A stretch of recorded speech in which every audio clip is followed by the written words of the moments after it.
ಬಹುಜನರ ಅಪೇಕ್ಷೆಯ ಮೇರೆಗೆ ಅದೇ ರೀತಿ ರಿಕ್ವೆಸ್ಟೆಡ್ ವಿಡಿಯೋ ಕೂಡ ಹೌದು. ಇವತ್ತಿನ ಸ್ಪೆಷಲ್ ವಿಡಿಯೋ ಎಂತ ಅಂತ ಹೇಳಿದ್ರೆ ಹಾಗಲಕಾಯಿ ಸುಕ್ಕ ಮಾಡ್ತಾ ಇದ್ದೇನೆ. ಹೇಗೂ ಮಹಾಲಯ ಶುರುವಾಗಿದೆ ನಿನ್ನೆಯಿಂದ. ಅದೇ ರೀತಿ ಪಿತೃಪಕ್ಷ ಹೇಳ್ತೇವೆ, ಮಹಾಲಯ ಅಂತ ಹೇಳ್ತೇವೆ. ಈ ಟೈಮಲ್ಲಿ ನಮ್ಮ ಈ ಕೊಂಕಣಿ ಶೈಲಿಯಲ್ಲಿ ಹಾಗಲಕಾಯಿ ಸುಕ್ಕನ್ನೆಲ್ಲ ಮಾಡುವಂಥದ್ದು ಕಾಮನ್. ಈ ಶ್ರಾದ್ದ ಕಾರ್ಯಗಳಲ್ಲಿ ಹೆಚ್ಚಾಗಿ ಹಾಗಲಕಾಯಿ ಸುಕ್ಕವನ್ನು ಮಾಡ್ತಾರೆ. ಅಲ್ಲದೆ ನಾರ್ಮಲ್ ಡೇಸಲ್ಲೂ ಹೀಗೆ ಕೂಡ ಮಾಡ್ತೇವೆ ನಾವು. ಹಾಗೆ ನನಗೆ ವಿದ್ಯಾ ರಾಘವೇಂದ್ರ ಪ್ರಭು ಅವರು ರಿಕ್ವೆಸ್ಟ್ ಮಾಡಿದ್ರು, ಕರತೆಚೆ ಗೋಡ್ಗಾಲ್ನು ಸುಕ್ಕೆ ಕಶಿ ಖರ್ಚೆ ಮೊಣು ವಿಡಿಯೋ ಕರ್ತವೆ ಪ್ಲೀಸ್ ಅಂತ. ಹಾಗೆ ಹಾಗಲಕಾಯಿ ಸುಕ್ಕವನ್ನು ಇವತ್ತು ಮಾಡ್ತಾ ಇದ್ದೇನೆ. ಹಾಗಲಕಾಯಿ ಜೊತೆಗೆ ನಾನು ಮಾವಿನಕಾಯಿ ಹಾಕಿ ಸುಕ್ಕ ಮಾಡ್ತಾ ಇದ್ದೇನೆ. ನೀವು ಅಮಟೆಕಾಯಿ ಬೇಕಾದರೂ ಇದ್ರೂ ಹಾಕೊಳ್ಬೋದು. ನಾನು ಮಾವಿನಕಾಯಿ ಹಾಕಿ ಸುಕ್ಕ ಮಾಡ್ತಾ ಇದ್ದೇನೆ. ಬನ್ನಿ ವಿಡಿಯೋ ಶುರು ಮಾಡೋಣ. ಇವತ್ತಿನ ಸ್ಪೆಷಲ್ ರೆಸಿಪಿ ಹಾಗಲಕಾಯಿ ಸುಕ್ಕದ ಜೊತೆ ಊಟ ಮಾಡ್ಲಿಕ್ಕೆ ಕಾಯ್ತಾ ಇದ್ದೇನೆ. ದಾಳಿ ತೊವೆ ಮತ್ತೆ ಹಾಗಲಕಾಯಿ ಸುಕ್ಕ ಇದೆಯಲ್ವ, ತುಂಬಾನೇ ಪರ್ಫೆಕ್ಟ್ ಕಾಂಬಿನೇಷನ್ ಅಂತ ಹೇಳ್ಬೋದು. ಸೂಪರ್ ಆಗಿರ್ತದೆ. ಬನ್ನಿ ಬನ್ನಿ ಊಟ ಮಾಡುವ.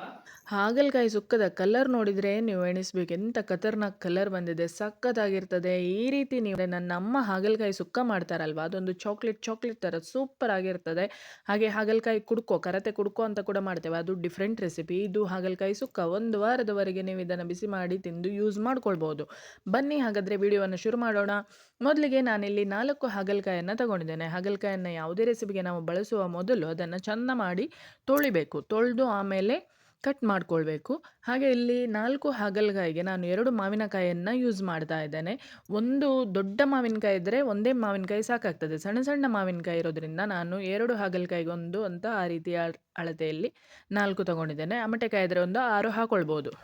ಹಾಗಲಕಾಯಿ ಸುಕ್ಕಕ್ಕೆ ಹಾಗಲಕಾಯನ್ನು ನೀವು ಸಣ್ಣ ಸಣ್ಣದಾಗಿ ಕಟ್ ಮಾಡ್ಕೊಳ್ಬೋದು, ಉದ್ದುದ್ದಕ್ಕೆ ಕಟ್ ಮಾಡ್ಕೊಳ್ಬೋದು, ಅರ್ಧ ಚಂದ್ರಾಕೃತಿ ಕಟ್ ಮಾಡ್ಕೊಳ್ಬೋದು, ಇಲ್ಲ ಚಕ್ರಾಕಾರವಾಗಿ ರೌಂಡ್ ಸರ್ಕಲ್ ಶೇಪಲ್ಲೂ ಕಟ್ ಮಾಡ್ಕೊಳ್ಬೋದು. ಮತ್ತು ಎಳತ್ತು ಹಾಗಲಕಾಯಿ ಸಿಕ್ಕಿದ್ರೆ ಭಾರಿ ಒಳ್ಳೆಯದು ಇದಕ್ಕೆ. ಅಂದರೆ ಇದು ಹಸಿ ಅದರ ಬೀಜದ ಸಮೇತ ನಾವು ಇದನ್ನು ಹಾಕೊಳ್ಬೋದು. ಈ ರೀತಿ ಬೆಳೆದ ಬೀಜ ಇದ್ದರೆ ಮಾತ್ರ ಸ್ವಲ್ಪ ತೆಗೆದಿಡಿ. ಹಾಗೆ ನನಗೆ ಗೊತ್ತಾಗಲಿಲ್ಲ, ನಾನೊಂದು 4 ಹಾಗಲಕಾಯನ್ನು ಹಿಡ್ಕೊಂಡು ಬಂದೆ. ಹಾಗೆ ನೋಡಿ, ಈ ರೀತಿ ಕಟ್ಟಿಂಗ್ಸ್ ಅದರ ತೋರಿಸ್ತೇನೆ. ಜಸ್ಟ್ ಈ ರೀತಿ ಉದ್ದುದ್ದಕ್ಕೆ ಅಂದರೆ ಕಟ್ ಮಾಡಿಕೊಂಡು ಆಮೇಲೆ ಅದರ ಸಣ್ಣ ಸಣ್ಣ ಪೀಸಸ್ಗಳನ್ನು ಮಾಡ್ಬೋದು. ಬಟ್ ತುಂಬ ಸಣ್ಣದು ಮಾಡಿದರೆ ಏನಾಗ್ತದೆ ಅಂತ ಹೇಳಿದರೆ ಅದು ಬೇಯುವಾಗ ಮತ್ತು ಸ್ವಲ್ಪ ಕಲಡಿ ಹೋದಾಗೆ ಇಲ್ಲ ಕರಗಿ ಹೋದಾಗೆ ಆಗ್ತದೆ. ಅದಕ್ಕೋಸ್ಕರ ನಾನು ಅರ್ಧ ಚಂದ್ರಾಕೃತಿಯೇ ಯಾವಾಗಲೂ, ನನ್ನಮ್ಮ ಕೂಡ ಅದೇ ರೀತಿ ಮಾಡುವಂಥದ್ದು. ಹಾಗೆ ಎಳತ್ತು ಇದ್ದರೆ ಹಾಗಲಕಾಯೇ ತಗೊಳ್ಳಿ, ಅದರಲ್ಲಿ ಬೀಜ ಸಮೇತ ಹಾಗೆ ಅದನ್ನು ಕಟ್ ಮಾಡ್ಕೊಳ್ಳಿ. ನೋಡಿ, ಈ ರೀತಿ ಸಣ್ಣ ಸಣ್ಣದಾಗಿ ಮಾಡ್ಬೋದು. ನಾನಿಲ್ಲಿ ಅರ್ಧ ಚಂದ್ರಾಕೃತಿಯ ಶೇಪಲ್ಲಿ ಈ ರೀತಿ ಮಾಡ್ತಾ ಇದ್ದೇನೆ ಕಟ್ಟಿಂಗ್. ಈ ರೀತಿ ಕಟ್ ಮಾಡಿದ ಹಾಗಲಕಾಯಿ ಹೋಳುಗಳನ್ನು ಸ್ವಲ್ಪ ನೀರಲ್ಲಿ ಒಂದು, ನಿಮಗೆ ಟೈಮ್ ಇದ್ದರೆ ಅರ್ಧ ಗಂಟೆ ಆದರೂ ಇಡಿ, ಇಲ್ಲ ಅಂದರೆ ಒಂದು 15 ನಿಮಿಷಗಳ ಕಾಲ ಆದರೂ ಈ ಹೋಳುಗಳನ್ನು ನೀರಲ್ಲಿ ಹಾಗೆ ಇಡಬೇಕು. ಅದರ ಸ್ವಲ್ಪ ಕಹಿ ಅದೆಲ್ಲ ಬಿಡ್ಲಿಕ್ಕೋಸ್ಕರ. ಆದರೆ ಇದು ನೀರು ಹಾಕದೆ ಮಾಡುವಂಥ ಸುಕ್ಕ, ಆಯಿತಾ. ಲಾಸ್ಟ್ ಟೈಮ್ ನೀವು ನೋಡಿರ್ಬೋದು, ಒಬ್ಬರು ರಿವ್ಯೂ ಕೊಟ್ಟದ್ದು ನನಗೆ ಕಮೆಂಟ್ ಹಾಕಿದ್ರು, ರಾಜೇಶ್ವರಿ ಅಂತ, ನನ್ನ ಬೃಂದಾವನ್ ಹ್ಯಾಂಡ್ಲೂಮ್ಸ್ ಶಾಪಲ್ಲಿ. ಅವರು ಅವತ್ತು ಬಂದು ಮಾತಾಡಿದರು ಕೂಡ. ಹಾಗಲಕಾಯಿ ಸುಕ್ಕ ನೀವು ಮಾಡಿದ್ದೆ ತುಂಬಾ ಸೂಪರ್ ಆಗಿತ್ತು ಅಂತ ಹೇಳಿದರು. ನೋಡಿ, ಇಲ್ಲಿ ಎಳತ್ತಾಗಿರುವ ಹಾಗಲಕಾಯಿ ಇದೆ ಇನ್ನೊಂದು. ಹಾಗೆ ಇದು ಬೀಜ ಸಮೇತ ಹೀಗೆ ಹಾಕ್ತಾ ಇದ್ದೇನೆ. ಹಾಗೆ ತಗೊಂಡಿರುವಂಥ 2 ಮಾವಿನಕಾಯಿಗಳನ್ನು ಕೂಡ ಉದ್ದಕ್ಕೆ ನಾನು ಹೋಳುಗಳನ್ನಾಗಿ ಈ ರೀತಿ ಮಾಡ್ಕೊಂಡಿದ್ದೇನೆ. ಇದಂದರೆ ಕರಗಿ ಹೋಗಬಾರ್ದಲ್ವ, ಅದಕ್ಕೆ ಉದ್ದುದ್ದಕ್ಕೆ ಮಾಡ್ಕೊಂಡಿದ್ದೇನೆ. ಇನ್ನೀಗ ಮಸಾಲೆಗೆ ಹುರಿಲಿಕ್ಕೆ ಈ ಕಡೆಯಿಂದ 1 ಸ್ಪೂನಷ್ಟು ಕೊಬ್ಬರಿ ಎಣ್ಣೆ ತಗೊಂಡಿದ್ದೇನೆ. ಅದರಲ್ಲಿ 1 ಸ್ಪೂನಷ್ಟು ಉದ್ದಿನ ಬೇಳೆಯನ್ನು ಹಾಕೊಳ್ತಾ ಇದ್ದೇನೆ. ಹಾಗೆ 3 ಸ್ಪೂನಷ್ಟು ಹಸಿ ಕೊತ್ತಂಬರಿ, ಇದನ್ನು ಕೂಡ ಹುರಿಲಿಕ್ಕಿದೆ. ಹಾಗೆ ಕೊತ್ತಂಬರಿಯನ್ನು ಕೂಡ ಹಾಕಿ ಸ್ವಲ್ಪ ಕೆಂಪಗಾಗೋ ತನಕ ಹುರಿದ್ರೆ ಸಾಕು. ಇದೀಗ ಫ್ರೈ ಆಗ್ತಾ ಬಂತು. ಹಾಗೆ ಗ್ಯಾಸ್ ಫ್ಲೇಮನ್ನು ಆಫ್ ಮಾಡ್ಕೊಳ್ತೇನೆ.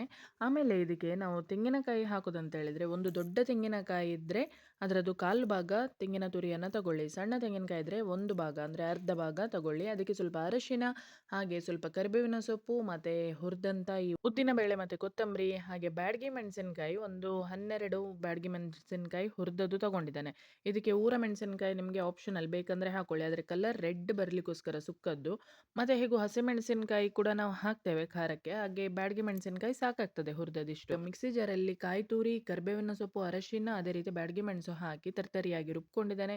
ಅದರಲ್ಲೇ ಇವಾಗ ನಾವು ಫ್ರೈ ಮಾಡಿಟ್ಟಿರುವಂಥ ಉದ್ದಿನಬೇಳೆ ಮತ್ತು ಕೊತ್ತಂಬರಿಯನ್ನು ಕೂಡ ಹಾಕಿ ಈ ರೀತಿ ತರ್ತರಿಯಾಗಿ ರುಬ್ಕೊಂಡ್ರೆ ಮಸಾಲೆ ರೆಡಿ ಆಗ್ತದೆ. ಭಾರಿ ಘಮ ಘಮ ಪರಿಮಳ ಬರ್ತದೆ, ಮಸಾಲೆ ಅಂತೂ ಅದ್ಭುತ.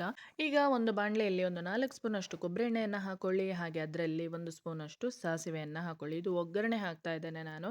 ಹಾಗೆ ಸಾಸಿವೆ ಪಟಪಟ ಆದ ಕೂಡಲೇ ನಾವಿಲ್ಲಿ ಕರಿಬೇವಿನ ಸೊಪ್ಪನ್ನು ಹಾಕೊಳ್ಳೋಣ. ಕರಿಬೇವಿನ ಸೊಪ್ಪನ್ನು ಸ್ವಲ್ಪ ಕ್ರಷ್ ಮಾಡಿಬಿಟ್ಟು ಹಾಕಿ, ಆಮೇಲೆ ಇಲ್ಲಿ ಇವಾಗ ನಾವು ಒಂದು 20 ನಿಮಿಷ ಇಲ್ಲ ಅರ್ಧ ಗಂಟೆ, ನಿಮಗೆ ಟೈಮ್ ಇದ್ದರೆ ಹೇಳಿದೆ ನಾನು ಹಾಗಲಕಾಯನ್ನು ನೀರಲ್ಲಿ ಹಾಕಿಡಲಿಕ್ಕೆ. ಹಾಗೆ ಒಂದು 20 ನಿಮಿಷ ಆಗಿದೆ. ಈಗ ಈ ಹಾಗಲಕಾಯನ್ನು ಸ್ವಲ್ಪ ಹಿಂಡಿ ತೆಗೆದು ಈ ಒಗ್ಗರಣೆಯಲ್ಲಿ ಹಾಕಿಬಿಡುವ. ಅಂದರೆ ಎಂತ ಗೊತ್ತುಂಟಾ, ಸ್ವಲ್ಪ ಅಂದರೆ ನೀರಿನ ಪಸೆ ಅಷ್ಟು ಇರಬಾರ್ದು. ಸುಕ್ಕ ಅಂದರೆ ಇದು ಪುಡಿ ಪುಡಿಯಾದಾಗೆ ಒಂಥರ ನೀರು ಹಾಕದೆ ಮಾಡುವಂಥ ಸುಕ್ಕ ಹೇಳಿದೆಲ್ಲ. ಹಾಗೆ ನನ್ನ ಅಮ್ಮನ ಹತ್ರ ಕಲ್ತಂಥ ರೆಸಿಪಿ ಅಂತ ಹೇಳ್ಬೋದು. ಹಾಗೆ ನನ್ನ ಸಂದೆಕ ಕೂಡ ಮಾಡ್ತಾರೆ ಈ ರೆಸಿಪಿ. ತುಂಬ ಅತ್ಯದ್ಭುತವಾಗಿ ಮಾಡ್ತಾರೆ. ಸೇಮ್ ಹೀಗೆ ಆಗುತ್ತೆ. ತುಂಬಾನೇ ಟೇಸ್ಟಿಯಾಗಿರುತ್ತೆ. ಹಾಗೆ ಕರತೆ ಕುಡ್ಕೋ ಅಂತ ಕೂಡ ಮಾಡ್ತಾರೆ. ಅದು ತುಂಬ ಚೆನ್ನಾಗಿರ್ತದೆ ಚಾಕ್ಲೇಟ್ ಥರ. ಹಾಗೆ ಇದು ಕೂಡ ಅಷ್ಟೇ ಖಾರವಾಗಿ, ಹುಳಿಯಾಗಿ, ಸಿಹಿಯಾಗಿ ಎಲ್ಲ ಟೇಸ್ಟ್ ಇರ್ತದೆ. ಉಪ್ಪು ಎಲ್ಲ ಸೇರಿ ಸೂಪರ್ ಆಗಿರ್ತದೆ. ನೋಡಿ ಈಗ ಹಾಗಲಕಾಯಿ ಅದರ ನೀರು ಸ್ವಲ್ಪ ಕಹಿ ನೀರು ಬಿಟ್ಟಿದೆ. ಅದಕ್ಕೋಸ್ಕರ ನಾವು ಇದನ್ನ ನೀರಲ್ಲಿ ಹಾಕಿಟ್ಟದಲ್ವಾ. ಹಾಗೆ ಈ ನೀರನ್ನು ನಾನೇನು ಯೂಸ್ ಮಾಡುವುದಿಲ್ಲ. ನೋಡಿ ಈ ರೀತಿ ಆಗಿದೆ ನೀರು.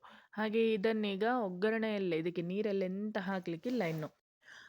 ಸ್ವಲ್ಪ ಹೀಗೆ ಮಗುಚಿ ನೋಡಿ, ಅದು ಒಗ್ಗರಣೆ ಹಾಕಿದ ಕೂಡಲೇ ಎಷ್ಟು ನೀರು ಬಿಡ್ತಾ ಇದೆ ನೋಡಿ ಹಾಗಲಕಾಯಿ. ಅದೇ ರೀತಿ ಇಲ್ಲೀಗ ಉದ್ದನೆ ಸ್ಲೈಸ್ ಮಾಡಿಟ್ಟಿರುವ 2 ಮಾವಿನ ಕಾಯಿಯನ್ನು ತಗೊಂಡಿದ್ದೇನೆ. ಒಂದು ಮಾವಿನಕಾಯಿ ಸ್ವಲ್ಪ ಅದು ಹಣ್ಣಾಗ್ಲಿಕ್ಕಾಗಿತ್ತು.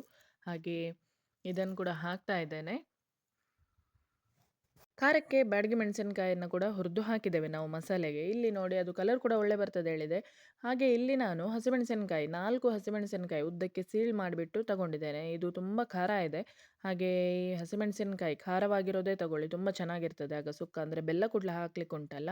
ನೋಡಿ ಈಗ ಇಷ್ಟು ನೀರು ಬಿಟ್ಟಿದೆ ಹಾಗಲಕಾಯಿ. ಹಾಗೆ ಇದು ನಾವು ಚಂದ ಮಗಚಿ ಈಗಲೇ ಇದಕ್ಕೆ ರುಚಿಗೆ ತಕ್ಕ ಉಪ್ಪು ಮತ್ತು ಬೆಲ್ಲವನ್ನು ಹಾಕಿಬಿಡೋಣ. ಬೆಲ್ಲ ಪ್ಯೂರ್ ಆದ ಆರ್ಗ್ಯಾನಿಕ್ ಬೆಲ್ಲ ತಗೊಂಡಿದ್ದೇನೆ. ಹಾಗೆ 2 ತುಂಡಾದರೂ ಇದಕ್ಕೆ ಹಾಕಲೇಬೇಕಾಗ್ತದೆ. ಯಾಕಂದರೆ ಹಾಗಲಕಾಯಿ ಒಂದು ಕಹಿ ಇದೆ, ಮಾವಿನಕಾಯಿ ಸ್ವಲ್ಪ ಹುಳಿ ಇರ್ತದೆ, ಮತ್ತು ಹಸಿಮೆಣಸಿನಕಾಯಿ ತುಂಬ ಖಾರವಾಗಿರೋದೇ ಹಾಕಿದ್ದೇನೆ.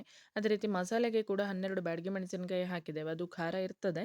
ಹಾಗೆ ಇದಕ್ಕೆ 2 ತುಂಡು ಆದರೂ ಈ ರೀತಿ ಬೆಲ್ಲ ಬೇಕಾಗ್ತದೆ, ಮತ್ತು ಟೇಸ್ಟ್ ಅಂತೂ ಅತ್ಯದ್ಭುತವಾಗಿರ್ತದೆ. ಈ ಅಳತೆಯಲ್ಲಿ ನೀವು ಹೀಗೆ ಮಾಡಿ ಸೂಪರ್ ಆಗಿರ್ತದೆ ಆಯಿತಾ. ಹಾಗೆ ಇದನ್ನು ಚಂದ ಮಗಚಿ ಇದಕ್ಕೆ ಒಂದು ಪ್ಲೇಟ್ ಮುಚ್ಚಿಟ್ಟು ಒಂದು 10 ನಿಮಿಷಗಳ ಕಾಲ ಮೀಡಿಯಮ್ ಫ್ಲೇಮಲ್ಲಿ ಬೇಯಿಸ್ಕೊಳ್ಳೋಣ. ಅಲ್ಲೇ ನೀರು ಬಿಟ್ಟು ಚಂದ ಅದು ಬೆಂದಿರ್ತದೆ ಹಾಗಲಕಾಯಿ ಎಲ್ಲ. ಹಾಗೆ ಇವಾಗ ಮುಚ್ಚಿಡ್ತಾ ಇದ್ದೇನೆ. ಮುಚ್ಚಿಟ್ಟು ಒಂದು 10 ನಿಮಿಷಗಳ ಕಾಲ ಬೇಯಿಸಿ ನೋಡೋಣ. ಈಗ ಇದನ್ನು ನೋಡೋಣ ಯಾವ ರೀತಿ ಆಗಿದೆ ಅಂತೇಳಿ. ನೋಡಿ ಕಂಪ್ಲೀಟಾಗಿ ಕಲರ್ ಕೂಡ ಚೇಂಜ್ ಆಗಿದೆ. ಹಾಗೆ ನೀರು ಕೂಡ ಫುಲ್ ಬಿಟ್ಟು ಹೇಗಿದೆ ನೋಡಿ. ಹಾಗೆ ಇನ್ನೂ ಇದು ಸ್ವಲ್ಪ ಬೇಯಬೇಕು, ಅಂದರೆ ನೀರು ಇನ್ನೂ ಕೂಡ ಸ್ವಲ್ಪ ಇದು ಅಬ್ಸಾರ್ಬ್ ಆಗಬೇಕು. ಹಾಗೆ ಅಲ್ಲಿ ತನಕ ಒಂದು 5 ನಿಮಿಷ ಬೇಕಾಗ್ತದೆ. ಹೈ ಫ್ಲೇಮಲ್ಲಿ ಸ್ವಲ್ಪ ಬೇಯಿಸ್ಕೊಳ್ಬೋದು. ಹಾಗೆ ಸ್ವಲ್ಪ ನೀರು ಕಡಿಮೆ ಆಗಿದೆ. ಈಗ ನಾವು ರುಬ್ಬಿರುವಂಥ ಮಸಾಲೆ, ತರ್ತರಿ ಮಸಾಲೆ ಮಾಡಬೇಕು. ಸುಕ್ಕ ಅಂತೇಳಿದರೆ ನುಣ್ಣಗೆ ಮಸಾಲೆ ಮಾಡಲಿಕ್ಕಿಲ್ಲ, ಕೋರ್ಸ್ ಮಸಾಲ ಮಾಡಿ ಇವಾಗ ಇದನ್ನು ಮಿಕ್ಸ್ ಮಾಡ್ಕೊಳ್ಳೋಣ. ಇದಕ್ಕಿನ್ನು ಮಿಕ್ಸಿ ಜಾರ್ ತೊಳೆದ ನೀರಂತೆಲ್ಲ ಏನು ಹಾಕಲಿಕ್ಕೆ ಅಂತ ಇಲ್ಲ ಇದಕ್ಕೆ. ಜಸ್ಟ್ ಅಂದರೆ ಮಸಾಲೆನ ಅಷ್ಟು ಒರೆಸಿ ಕ್ಲೀನಾಗಿ ತೆಗೀರಿ ಮಿಕ್ಸಿಯಿಂದ, ನೀರು ಹಾಕಲಿಕ್ಕೆ ಇಲ್ಲ ಹೇಳಿದ್ದೇನೆ ನಾನು. ಹಾಗೆ ಎದ್ದು ಅದರಲ್ಲೇ ಚಂದ ಫ್ರೈ ಆಗ್ತಾ ಬರ್ತದೆ. ಈಗ ಇನ್ನೊಂದು 5ರಿಂದ 10 ನಿಮಿಷ ಸಣ್ಣ ಉರಿ ಇಲ್ಲ ಹೈ ಮೀಡಿಯಮ್ ಲೋ ಮಾಡಿಕೊಂಡು ಹಾಗೆ ಸೆಟ್ ಮಾಡ್ಕೊಳ್ಳಿ. ಆವಾಗವಾಗ ಸ್ವಲ್ಪ ಮಗುಚ್ಕೊಳ್ಳಿ. ಒಳ್ಳೆ ಸೂಪರ್ ಆಯಿತಾ, ಚಾಕ್ಲೇಟ್ ಥರ ಆಗಿ ಬರ್ತದೆ. ಈಗ ನೋಡಿ ಎಷ್ಟು ಸೂಪರ್ ಆಗಿರುವಂಥ ಸುಕ್ಕ. ನೀರಿನ ಪಸೆ ಕಂಪ್ಲೀಟಾಗಿ ಆರುವಂಥದ್ದು ಮೇಯ್ನ್ ಆಗಿರುತ್ತೆ. ಹಾಗೆ ಅಂದರೆ ಹಾಗಲಕಾಯಿ ನೀರು ಬಿಡ್ತದಲ್ಲ, ಆ ನೀರಿನ ಪಸೆಯಲ್ಲಿ ಮಾಯ್ಶ್ಚರ್ ಎಲ್ಲ ಸ್ವಲ್ಪ ಹೋಗಬೇಕು. ಹಾಗೆ ಇದೀಗ ಈ ರೀತಿಯಾಗಿದೆ. ಇದನ್ನೀಗ ಮುಚ್ಚಿಡ್ತಾ ಇದ್ದಾನೆ. ಒಳ್ಳೆ ಕಾಂಬಿನೇಷನ್ ಅಂತ ಹೇಳಿದರೆ ಒಂದು ಗಂಜಿ ಸುಕ್ಕಕ್ಕೆ, ಮತ್ತೊಂದು ದಾಳಿ ತೊವೆ. ಹಾಗೆ ಇದನ್ನು ಬೇಯಿಸಿ ಈಗ ಇಟ್ಟದಷ್ಟೇ ಒಗ್ಗರಣೆ ಇನ್ನೂ ಹಾಕಬೇಕು. ಈ ಕಡೆಯಿಂದ ಇವತ್ತು ದೋಸೆ ಮಾಡಿದ್ದೆ. ಹಾಗೆ ಆ ಮುಷ್ಟಿ ದೋಸೆ ಅದಕ್ಕೊಂದು ಸಾಗು ಮಾಡ್ತಾ ಇದ್ದೇನೆ ಮಕ್ಕಳಿಗೋಸ್ಕರ. ಮಸಾಲೆ ಎಲ್ಲ ಇನ್ನು ಹಾಕ್ಬೇಕು ಅದಕ್ಕೆ. ಆಲ್ರೆಡಿ ಆ ರೆಸಿಪಿ ಕೂಡ ನಾನು ದೋಸೆ ಸಾಗು ರೆಸಿಪಿ ಕೂಡ ನಿಮ್ಮ ಜೊತೆ ಶೇರ್ ಮಾಡಿದ್ದೇನೆ. ಈಗ ನೋಡುವ ಯಾವ ರೀತಿಯಾಗಿದೆ ನಮ್ಮ ಸುಕ್ಕ ಅಂತೇಳಿ. ನೋಡಿ ನೀರಿನ ಪಸೆ ಇನ್ನೂ ಸಹ ಸ್ವಲ್ಪ ಸೈಡಲ್ಲೆಲ್ಲ ಇದೆ. ಹಾಗೆ ಮಾಯ್ಶ್ಚರ್ ಇನ್ನೊಂದು 2 ನಿಮಿಷ ಇರಲಿ. ನಿಮಗೆ ಎಷ್ಟು ನೀವು ಅಂದರೆ ಸಿರ್ಸಿರಾಯಿಸೋದು, ನಮ್ಮ ಈ ಕೊಂಕಣಿಯಲ್ಲಿ ಹೇಳಬೇಕಂದ್ರೆ ನಾನು ಸಿರ್ಸಿರಾಚೆ ಅಂತ ಹೇಳ್ಬೋದು. ಹಾಗೆ ಎಷ್ಟು ನೀವು ಸಣ್ಣ ಉರಿಯಲ್ಲಿಟ್ಟು ಅದು ಬೇಯಲಿಕ್ಕೆ ಇಡ್ತೀರೋ ಅಷ್ಟು ಒಳ್ಳೆ ಇರ್ತದೆ. ಅಂದರೆ ಹಾಳಾಗೋದಿಲ್ಲ ಬೇಗ. ನೀವು 1 ವಾರ ಇಟ್ಟು ಕೂಡ ಬಿಸಿ ಮಾಡಿ ತಿನ್ಬೋದು. ಆವಾಗವಾಗ ಡೈಲಿ ಒಂದು ಸಂಜೆ ಇಲ್ಲ ಬೆಳಿಗ್ಗೆ ಬಿಸಿ ಮಾಡಿಟ್ಟರೆ ಆಯಿತು, ಮತ್ತು ಯೂಸ್ ಮಾಡ್ಬೋದು. ಅಷ್ಟು ಸೂಪರ್ ಆಗಿರ್ತದೆ. ಹಾಗೆ ಈಗ ಕಂಪ್ಲೀಟಾಗಿ ನಮ್ಮ ಸುಕ್ಕ ರೆಡಿಯಾಗಿದೆ. ಸೂಪರ್ ಆದಂಥ ಮಹಾಲಯದಲ್ಲಿ ನೀವು ಮಾಡ್ಬೋದು, ಶ್ರಾದ್ದ ಕಾರ್ಯಕ್ಕೂ ಮಾಡ್ಬೋದು ಈ ಹಾಗಲಕಾಯಿ ಸುಕ್ಕ ನಮ್ಮ ಈ ಕೊಂಕಣಿ ಶೈಲಿಯಲ್ಲಿ. ಇವಾಗ ಇದನ್ನು ಸರ್ವ್ ಮಾಡ್ತಾ ಇದ್ದೇನೆ. ನೋಡಿ ಕಲರ್ ನೋಡಿ, ಒಳ್ಳೆ ಖತರ್ನಾಕಾದ ಕಲರ್ ಬಂದಿದೆ. ಸೂಪರ್ ಆದಂಥ ಸುಕ್ಕ ಎಷ್ಟು ಡ್ರೈ ಆಗಿದೆ ನೋಡಿ. ಹಾಗಲಕಾಯಿ ಕಂಚಲ ಈ ಬಿಟರ್ ಗಾರ್ಡ್ ಇಷ್ಟಪಡದವರು ಕೂಡ ಈ ಸುಕ್ಕವನ್ನು ಮಾಡಿ ತಿನ್ನಬೇಕು, ಅಷ್ಟು ಸೂಪರ್ ಆಗಿರ್ತದೆ. ನೀವು ಖಂಡಿತ ಈ ಸುಕ್ಕವನ್ನೊಮ್ಮೆ ಈ ರೀತಿ ಮಾಡಿದರೆ, ಅಮಟೆಕಾಯಿ ಬೇಕಾದರೂ ಹಾಕ್ಕೊಳ್ಳಿ, ಬಿಂಬುಳಿ ಸಿಕ್ಕಿದ್ರೆ ಅದು ಹಾಕ್ಬೋದು. ಏನೋ ನಿಮಗೆ ಹುಳಿದ್ದು ಈಗ ಅಮಟೆಕಾಯಿ, ಮಾವಿನಕಾಯಿ, ಬಿಂಬುಳಿದು ಯಾವುದು ಸಿಗದಾಗ ಹುಣಸೆ ಹುಳಿ ಕೂಡ ಹಾಕಿ ಮಾಡ್ಬೋದು, ಏನಿಲ್ಲ. ಹಾಗೆ ಸೂಪರ್ ಆಗಿದೆ ಸುಕ್ಕ ಅಂತೂ ಅತ್ಯದ್ಭುತ. ಊಟ ಅಂತೂ ಸ್ವರ್ಗ ಅಂತ ಹೇಳ್ಬೋದು. ದಾಳಿ ತೋವೆ, ಗಂಜಿ ಸೂಪರ್, ಎಲ್ಲದಕ್ಕೂ ಫಸ್ಟ್ ಕ್ಲಾಸ್ ಆಗಿರ್ತದೆ. ಕಲರ್ ಎಷ್ಟು ಚಂದ ಬಂದಿದೆ ಅಲ್ಲ. ಹಾಗೆ ನಮ್ಮ ಮನೆಗೆ ಮೊನ್ನೆ ಒಂದು 2, 3 ದಿನದಿಂದ ಕೆಲಸಕ್ಕೆ 2 ಅಕ್ಕನವರು ಬರ್ತಾ ಇದ್ದಾರೆ. ಅಂದರೆ ತೋಟದ ಕೆಲಸ ಎಲ್ಲ ಸ್ವಲ್ಪ ಇದೆ. ಹಾಗೆ ಕ್ಲೀನಿಂಗ್ಗೆ ಅಂತ ತೋಟದಲ್ಲಿ. ಹಾಗೆ ಅವರಲ್ಲಿ ಒಬ್ಬರಿಗೆ ಬಡಿಸಬೇಕಾದ್ರೆ ಹೇಳಿದರು, "ಎಂಕ ಕಂಚಲ ಆಪುಜಿ ಅಂತ ಹೊರ ತಿಂದು ತೂಲೆ ಈರ ಸುಕ್ಕ" ಅಂತ ಹೇಳಿದೆ ನಾನು. ಹಾಗೆ ಬಡಿಸಿದೆ. ಅವ್ರು ಹೇಳಿದರು, "ಭಾರಿ ಸೂಪರ್ ಆಗಿತ್ತು" ಅಂತ ಹೇಳಿದರು. ಹಾಗೆ ಸೂಪರ್ ಆದಂಥ ಈ ಸುಕ್ಕ ನಿಮಗೋಸ್ಕರ. ಖಂಡಿತ ನೀವು ಕೂಡ ಈ ರೆಸಿಪಿಯನ್ನು ಟ್ರೈ ಮಾಡಿ. ಇವತ್ತಿನ ಊಟ ನೋಡಿ, ಕುಚ್ಚಲಕ್ಕಿ ಅನ್ನ, ಅದಕ್ಕೆ ಬಿಸಿ ಬಿಸಿ ದಾಳಿತೊವೆ, ಹಾಗೆ ನಮ್ಮ ಚಾಕ್ಲೇಟ್ ಥರ ಆಗಿರುವಂಥ ಈ ಹಾಗಲಕಾಯಿ ಸುಕ್ಕ. ಖಾರವೂ ಇದೆ, ಸಿಹಿ ಇದೆ, ಉಪ್ಪಿದೆ, ಹುಳಿ ಇದೆ, ಎಲ್ಲ ಮಿಕ್ಸ್ ಆಗಿ ಅತ್ಯದ್ಭುತವಾಗಿದೆ. ಸ್ಪೆಷಲ್ ರೆಸಿಪಿ ಹಾಗಲಕಾಯಿ ಸುಕ್ಕದ ಜೊತೆ ಊಟ ಮಾಡ್ಲಿಕ್ಕೆ ಕಾಯ್ತಾ ಇದ್ದೇನೆ. ದಾಳಿತೊವೆ ಮತ್ತೆ ಹಾಗಲಕಾಯಿ ಸುಕ್ಕ ಇದೆಯಲ್ವ, ತುಂಬಾನೇ ಪರ್ಫೆಕ್ಟ್ ಪರ್ಫೆಕ್ಟ್ ಕಾಂಬಿನೇಷನ್ ಅಂತ ಹೇಳ್ಬೋದು. ಸೂಪರ್ ಆಗಿರ್ತದೆ. ಬನ್ನಿ ಬನ್ನಿ ಊಟ ಮಾಡುವ. ಸುಕ್ಕ ಬೆಳಿಗ್ಗೆ ಮಾಡಿದಲ್ವಾ, ಬೆಳಿಗ್ಗೆ ಬೇಗ ಅಡಿಗೆ ಆಗ್ತದೆ ಅಂತ ಯಾವಾಗಲೂ ಹೇಳ್ತಾ ಇರ್ತಾನೆ. ಹಾಗೆ ಬೆಳಿಗ್ಗೆ ಮಾಡಿದಲ್ವಾ, ಹಾಗೆ ದೊಡ್ಡ ಕಪ್ಪಿನ ಬಣಲೆಯಲ್ಲಿ ಅರ್ಧನ್ ಪಾಟಲ್ಲಿ ಮಾಡಿದ್ದು ನೀವು ನೋಡಿದ್ರಿ. ಹಾಗೆ ಅದನ್ನೀಗ ಸಣ್ಣ ಪಾತ್ರೆಗೆ ನಾನು ಪ್ಯಾನಿಗೆ ಶಿಫ್ಟ್ ಮಾಡಿದ್ದೇನೆ. ಸ್ವಲ್ಪ ಆಯಿತು, ಅಂದರೆ ಅದು ಎಷ್ಟೇ ತುಂಬ ಹಾಕಿದ್ರು ನಾವು ಅದು ಆಗೋದಿಷ್ಟೇ. ಹಾಗೆ ಇದರಲ್ಲಿ ಶಿಫ್ಟ್ ಮಾಡಿದ್ದೇನೆ.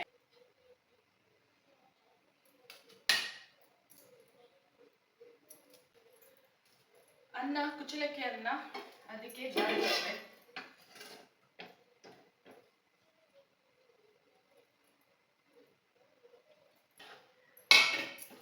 ಸುಕ್ಕ ಎಲ್ಲ ಖಾಲಿ, ಎಲ್ಲರದ್ದು ಊಟ ಆಯ್ತು. ಹಾಗೆ ಈಗ ನಾನು ಊಟ ಮಾಡ್ತಾ ಇದ್ದೇನೆ. ಸ್ವಲ್ಪ ತಗೊಂಡು ಊಟ ಮಾಡಿದ್ರು ತುಂಬಾ ರುಚಿಯಾಗಿರ್ತದೆ. ನೋಡಿ, ಸೂಪರ್ ಆದಂತ ಹಾಗಲಕಾಯಿ ಸುಕ್ಕ, ಕರತೆ ಸುಕ್ಕೆ ಬಾರಿ ಟಾಪ್ ಜತ್ತ ಬಾರ್ಲಾಯ್ ಜತ್ತ. ನಿಮ್ಗೆ ಖಂಡಿತ ಈ ರೆಸಿಪಿ ಇಷ್ಟ ಆದಲ್ಲಿ ಒಂದು ಲೈಕ್ ಕೊಡಿ. ಹಾಗೆ ಎಲ್ಲ ವಿಡಿಯೋಸ್ ಲಿಂಕ್ಗಳನ್ನ ನಿಮ್ಮ ಫ್ರೆಂಡ್ಸ್ ರಿಲೇಟಿವ್ಸ್ ಜೊತೆ ಎಲ್ಲ ಶೇರ್ ಮಾಡಿ. ನಾನೀಗ ಊಟ ಮಾಡಿ ಬರ್ತೇನೆ. ನೆಕ್ಸ್ಟ್ ಇನ್ನೊಂದು ಒಳ್ಳೆ ವಿಡಿಯೋ ಜೊತೆ ಮತ್ತೆ ಸಿಗ್ತೇನೆ. ಎಲ್ರಿಗೂ ಧನ್ಯವಾದ. Thank you. Take care.